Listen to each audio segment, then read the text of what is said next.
My name is Ben, welcome to Drunk on Life.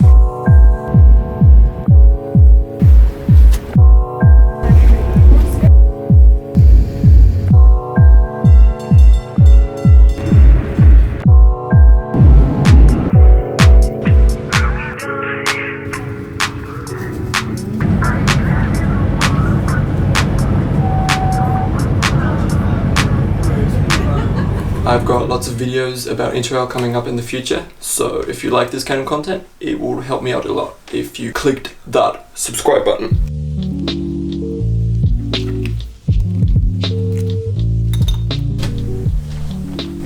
So welcome to the second part of this video, which is my personal journey, the places that I visited during Interrail, and specifically things that I totally recommend and places that I think weren't worth it, so that you don't have to make the same mistake. So I started off my Interrail in Paris, which I already mentioned. This was over a year ago. I took the train from Stuttgart, my hometown in Germany, to Paris. The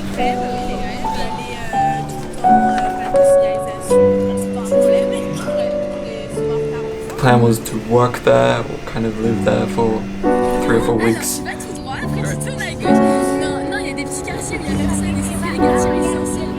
Didn't really turn out that way.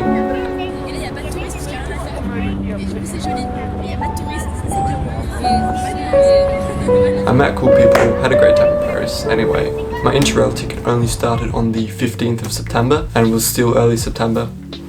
So I figured I would try roofing.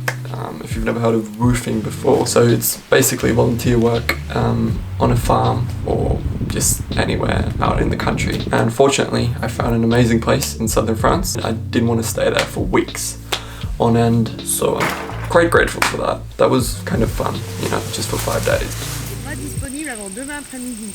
Le reste, non mais attends. Et tu comprends, il n'y a jamais tous les gens qui parlent ensemble. Oui.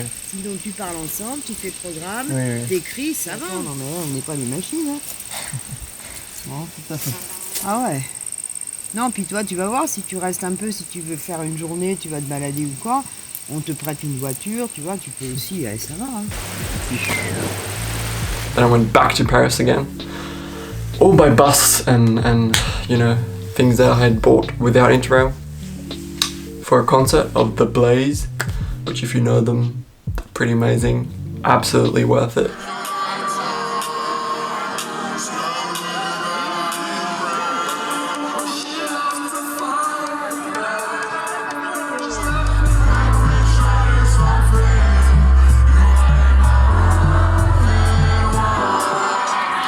When finally my Interrail started, I went to Belgium, Brussels, Antwerp, met cool people there, then used my inbound journey. As I already mentioned in my first video, you only have one inbound and one outbound journey for your home country. I went back to Stuttgart. I spent almost a week at home, and then at the end of September, my whole family and I went to Tuscany in northern Italy, but I used my Interrail to get there, so I went through Switzerland, stayed one night there, and saw cool places on the way. Went through Milan and then ended up in Florence.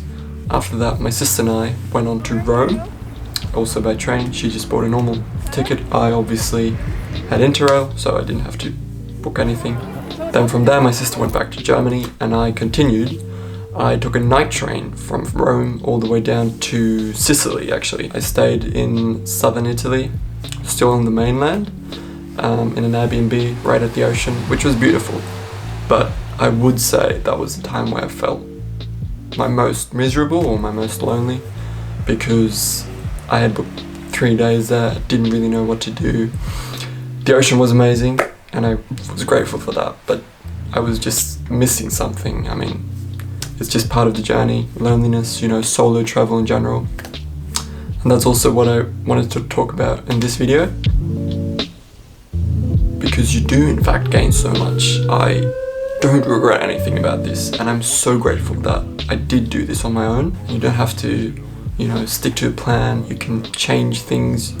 You are responsible for your own time, and that's maybe the scary bit, because whatever you choose is simply and solely your choice. So it is easy to blame yourself if you're not having a good time and stuff like that, but you do learn so much in terms of confidence and what you're capable of. Probably the most happy I ever was. Mostly after I spent a lot of time with people and then being on your own again and just, you know, reflecting on that. And it sounds corny, but it's all about the moments.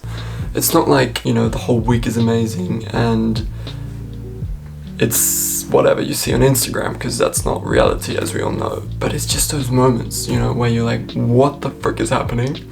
Suddenly you meet these people out of nowhere and it seems like you've been best friends forever and you're stuck in weird situations, and everyone's the same when traveling.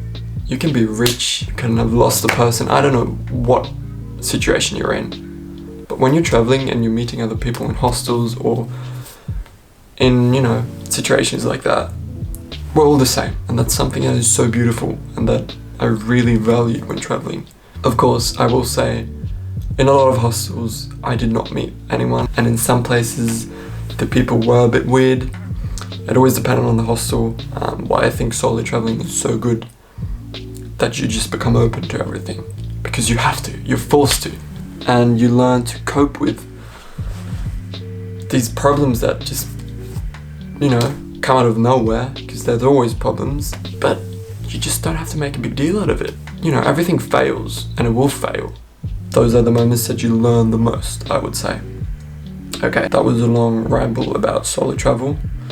Let's get on with my journey. So, from southern Italy, I went to Bari, beautiful train ride along the coast, and from there I took the ferry to Greece, to Patras, and then from there the train to Athens, stayed a few days in Athens.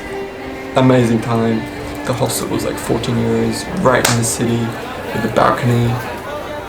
It was just, Athens was one of the best places, I would say. Then I took the train north to Thessaloniki, and then I had the weirdest, most complicated journey, probably of my entire life. So I always knew I wanted to go to Istanbul for a few days, and to get there, I looked up before, there's this night train from Sofia in Bulgaria to Istanbul. And I knew there was a train from Greece, Thessaloniki to Sofia. So I thought, okay, cool, easy, I'll get that train and I'll go to Istanbul.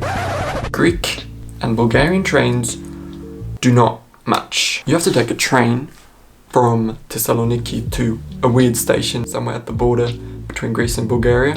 Then you have to take a bus, and then you take another train in Bulgaria all the way to Sofia. The train was at 5 a.m. in the morning. I didn't know the station where to get off, so I asked the conductor where I would have to get off and if everyone would get off at that station, and he literally told me everyone would get off there.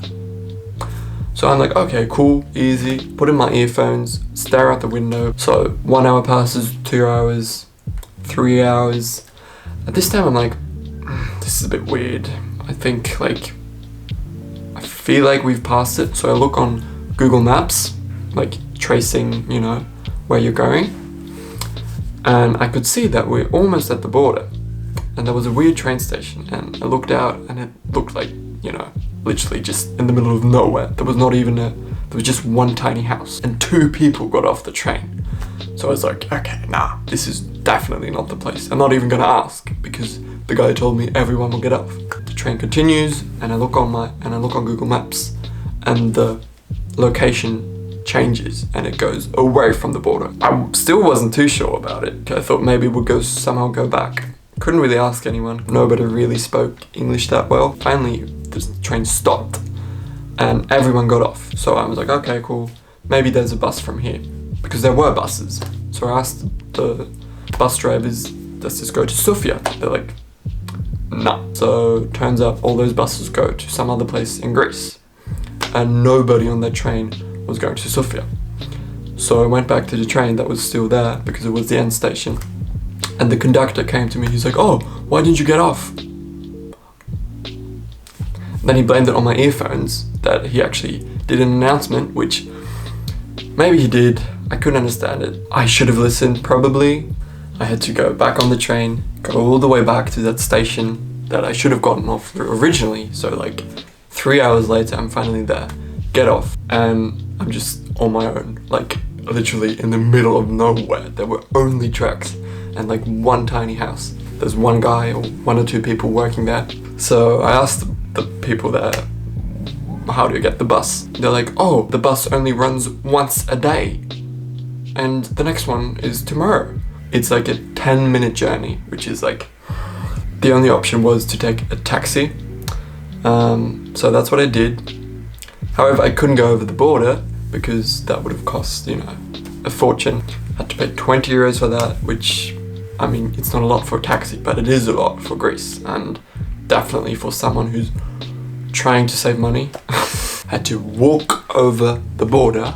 It was steaming hot. Walking with my incredibly heavy backpack over the border, and while I'm walking, I see this hitchhiker, and there were literally no cars. There was like an odd truck every 10 minutes.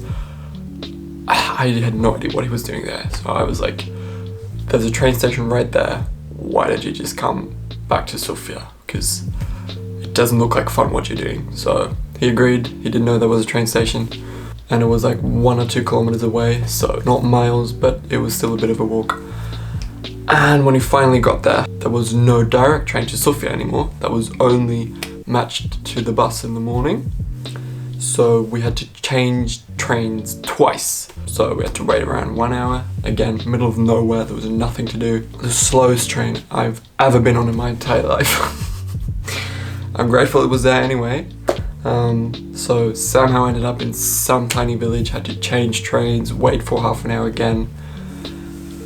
Somehow I ended up in Sofia at 8 o'clock in the evening, and I took off at 5 in the morning. Took, I don't know, 14 hours, so that was the most fun journey of my entire life. The Japanese guy, Toshi was his name, he actually ended up coming to Istanbul as well. I stayed in Sofia for 1 night, and then next day I took the night train to Istanbul. Stayed there for 4 nights. Amazing place. I absolutely recommend going there if you haven't been there. That journey is probably one of the best recommendations. Just the night train Sofia to Istanbul. The reservation was only 10 euros extra, and you get a real bed, and even like water and food and stuff. From Istanbul, I went back to Sofia again. They only have 3 like international trains to a different country a day, and they're all in the morning. So because the train from Istanbul was a bit late, I'd missed all the other ones, so I had to take a bus, and the only good bus was to Budapest, and I did that instead. It was like 11 hours. I was so happy to finally arrive in Budapest because I really love that city. Been there before a few times, so I only stayed there 1 night. Then I went to Brno in the Czech Republic. Then I went to Vienna, stayed overnight at a friend who I met in Belgium, so on the same journey, which was really cool. And then I finally made my way back to Zurich, and from there I took a bus back to my hometown, Stuttgart. Stayed at home again for a couple of days, and then went off on my 3rd trip. The first part would be Paris, second part was Southern Europe, Eastern Europe, and the third part was Northern Europe and England. My grandparents actually came with me to Copenhagen, which was really cool, and then they went back and eventually back to Australia, and I continued my way through Scandinavia. So from Copenhagen, took the train to Malmö in Sweden, stayed 1 night there, and then went to Stockholm finally. I really enjoyed Stockholm. I'd only been to southern Sweden before, so I really loved it. It was freezing cold at that point. It was early November, so days were extremely short, but still an amazing time in Scandinavia. Stayed a couple of nights there. I thought I'd take the ferry to Finland, actually booked it for the wrong day, so I ended up taking the Arctic Circle train. I already mentioned this in my first video. Also did a full-on vlog about that time, which you can watch here. So welcome to my YouTube channel, man. But basically, just the most amazing train ride I've ever been on. 15 hours from Stockholm all the way north to the most northern city of Kiruna and Abisko.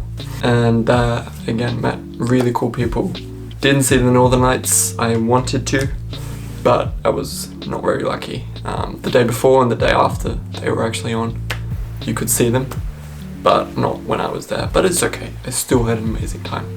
Mostly you have complications when crossing borders because the train networks aren't really linked. As I mentioned, Bulgaria and Greece, and also Sweden and Finland, it's a bit complicated. So you have to take a bus to the border town in Sweden, and then another bus all the way into Finland, and from there you can take the train.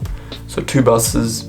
They are fully included in Interrail, which is good. Went to Rovaniemi. So I'm now in Rovaniemi, which is the capital of Finnish Lapland and home to the official Santa Claus. They have a Santa Claus village there. I thought it would be a tourist ripoff, but it actually was one of the most magical places I've ever been to. I mean, it was snowing and it was just incredible.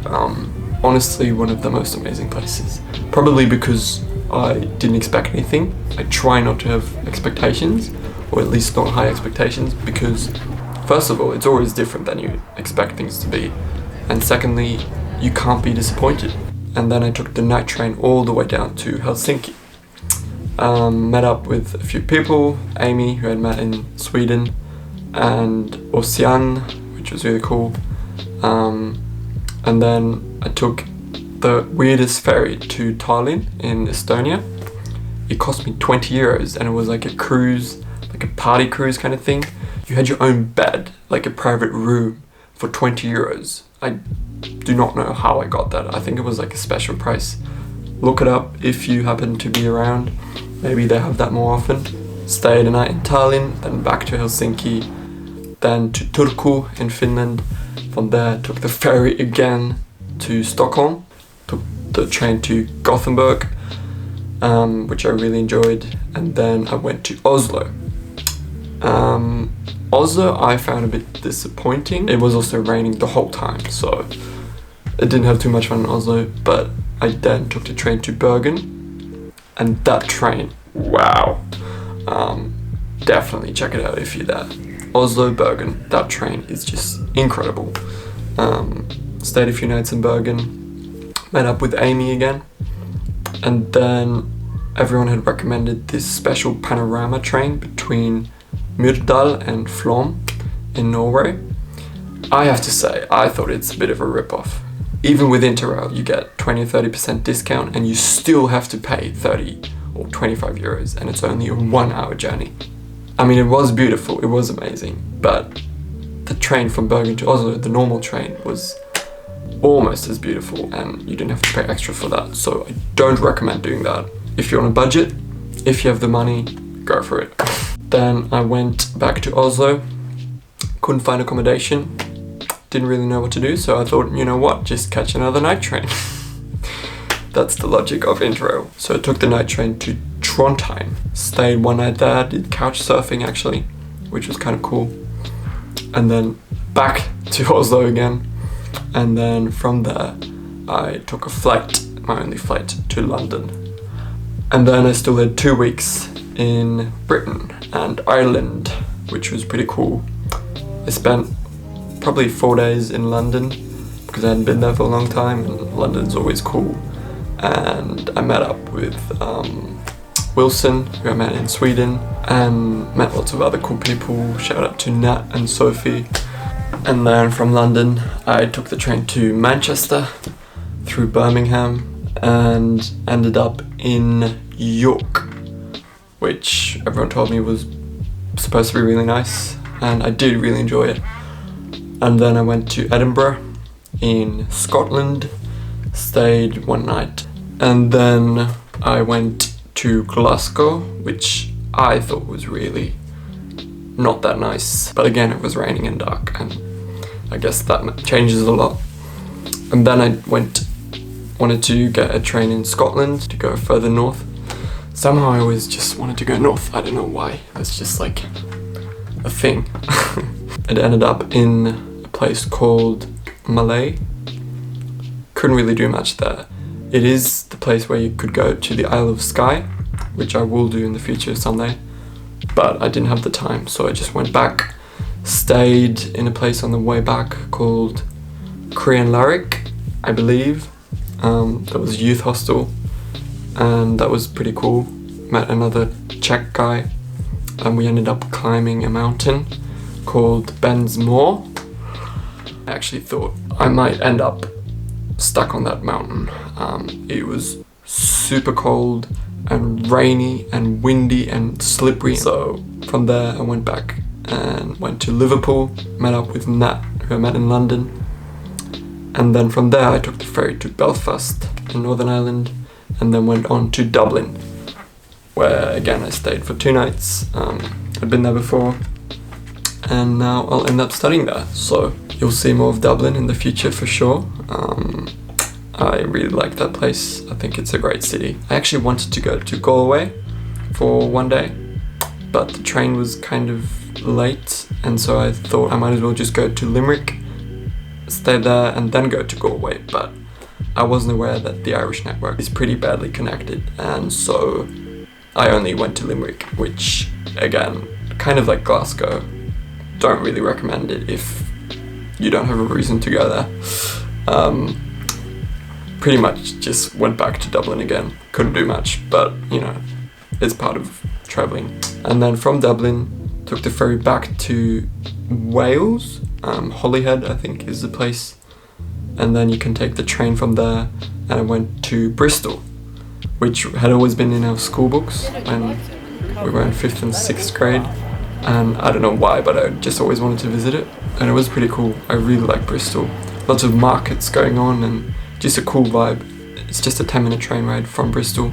The city of Bath, which is incredible. I just happened to stop by because it was on the way, and it was during the Christmas time, so they had the Christmas market on, and holy crap, it was again like a magical place, filled with people, especially now, you know, 2020, looking back on those events is like, wow. Stay there for 1 night and then went back to London, and I thought I'd take the train to Paris, the 2-hour amazing train that I mentioned. But that was booked out because I only tried to book it on the same day, which was kind of stupid of me. So again, big tip, book that ahead at least 2 or 3 days, because it's like a flight basically. Luckily, there was still a train to Brussels. So I ended up in Brussels, and then my interrail was over, so I had to take a bus all the way back home to Stuttgart. And that was my interrail journey. So places that I definitely recommend, I already mentioned it, the Arctic Circle train, Bergen to Oslo, that train if you happen to be in Scandinavia. Italy in general, I think the train connections are amazing. You know, southern Italy, apart from Sicily, was amazing. Sofia, Istanbul, the night train, if you happen to be in Eastern Europe, amazing, definitely do that. And I do still recommend the London to Paris train, just because it's so fast and so convenient. Even though the reservation is expensive, I still think it's worth it if you want to see England or London. And places that I do not recommend because they were either a rip-off or just not worth it, I definitely say the Flåmbanen in Norway, getting from Greece to Bulgaria, and then in general just Sofia is very difficult to get out of, so maybe just plan 1 day extra if you're on a tight schedule. And also getting from Sweden to Finland was a bit complicated. Probably it's better to just get the ferry from Stockholm to Helsinki or Stockholm to Turku, but you know, if you have time, you might as well go do it. So those are the places that I recommend, or journeys, and I'm also going to mention specific hostels that I thought were amazing and that I would definitely recommend again. So the first thing that comes to my mind is Hostel 1 in London. They have 2 locations, one in Notting Hill and one in Camden. I stayed in Notting Hill, and again, as I mentioned, met amazing people there, lots of Australians and Kiwis. It was like 20 euros plus you get a free meal. They cook for you in the evening every single day, and they have events every day. They do have other locations, I think in Barcelona and other places, so I don't know how they are, but they'd probably be very similar. So check out Hostel 1. Then I also mentioned in Athens, I had an amazing hostel. It was called Students and Travelers Inn. It's in the middle of the city in like a really touristy kind of area, so you do get the touristy kind of side, but honestly I like that from time to time. Paid 13 or 14 euros, had a balcony, and just a really nice hostel. If you happen to go to Paris, the cheapest one is the Auberge Jeunesse, which is like the youth hostel. So go there if you're on a budget. I think it wasn't that bad. You know, it had lots of bad reviews because people had higher standards, but for 16 euros, you cannot complain. The other place that was really nice was BVG. They have 2 locations in Champs-Élysées and Opéra Montmartre. I stayed in both actually. First one was Opéra, that was like 24 euros, 25. But the place is amazing. It's like a palace. I met some really cool people there. The other one was much more expensive. That's where I paid 35 euros. So another recommendation, if you happen to be in Scandinavia or northern Sweden, if you take that Arctic Circle train, in Abisko, was called Abisko Net Hostel and Huskies. It's right at the train station, and again, met really cool people. It's pretty good. It was only like 24 euros, I believe, considering that it's the only place there and it's all the way north. I think that was pretty good. Then in Stockholm, I recommend Castanea Old Town Hostel. Again, fairly cheap for Sweden and just a really comfortable setting. And if you happen to go to Sofia, definitely check out Hostel 123. It was the cheapest place I've ever stayed at. It was 5 or 6 euros a night, including breakfast. Met cool people there. The owner was lovely. He was really nice, and not a bad location. So check out Hostel 123. And that was pretty much it. So I got through all my notes. I already mentioned solo travel in general. I think you should just do it. People are quite afraid of doing it, which is understandable. I mean, I was as well to some extent, but you never know what it's like until you just try. You just have to try. And if you don't like it, then you know you don't like it. But nobody ever regrets traveling, especially traveling on your own, because you do learn something in one way or another, and you will have an amazing time if you're open to other people. Definitely stay in hostels, because how else are you going to meet other people? And yeah, you can just do what you feel like. It's such a nice way of traveling. I actually do miss it to some extent. And if you're not as comfortable in the beginning, obviously you don't go for the 3 months, but you don't know until you try. Let me know if you have any questions in the comments below. I will answer all of them, and I hope you have a wonderful day.